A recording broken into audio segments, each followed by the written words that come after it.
Picture a high-stakes negotiation, two sides, millions on the line. One CEO is talking rapidly, pitching, selling, and dominating the airtime. The other is sitting perfectly still, taking notes, and saying nothing. Who is winning? In 90% of cases, it's the person who is silent. Because while the talker is giving away data, the listener is gathering ammunition. Welcome to 300 Seconds University. Today, we are breaking down the power of strategic listening. We often mistake silence for weakness, but in leadership, silence is a vacuum that forces the other person to fill it with information they never intended to share. If you can't master your ears, you'll never master your career.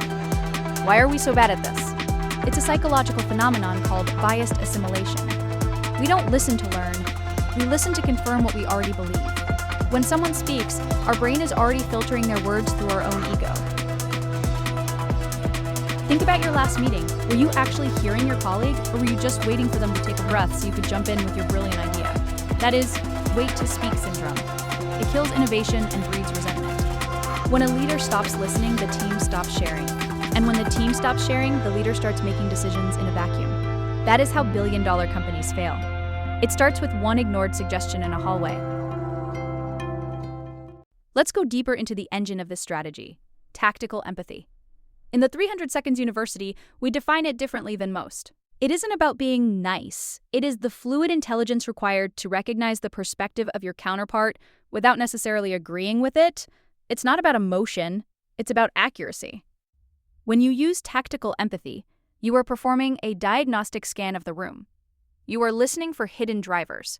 For example, if a client is resisting a deal, a poor listener hears, "The price is too high," but a tactical listener hears something else. They hear, "This person is afraid of looking bad to their boss if this project fails." To master this, you must use labeling. Instead of asking, "Why are you worried about the price?" which puts people on the defensive, you label the emotion. You say, "It seems like there is a concern about how this budget will be perceived internally." Then, you be quiet. You listen to what follows that label. This is where the poker mentality becomes your greatest asset. By labeling an emotion, you de-escalate the brain's fight-or-flight response. You effectively disarm your counterpart by proving you have listened deeply enough to understand their fear.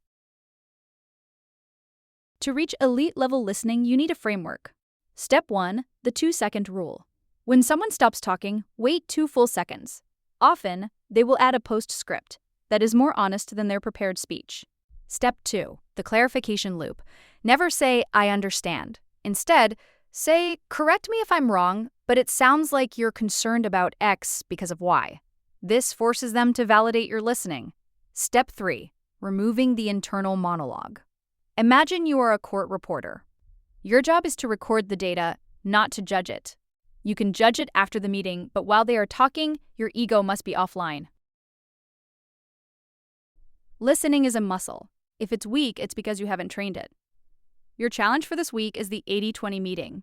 Try to listen for 80% of the time and speak only for 20. You will be amazed at how much more respect you command when your words are rare and well-timed. If you found this valuable, share it with a leader who needs to hear it. This is 300 Seconds University. We'll see you in the next session.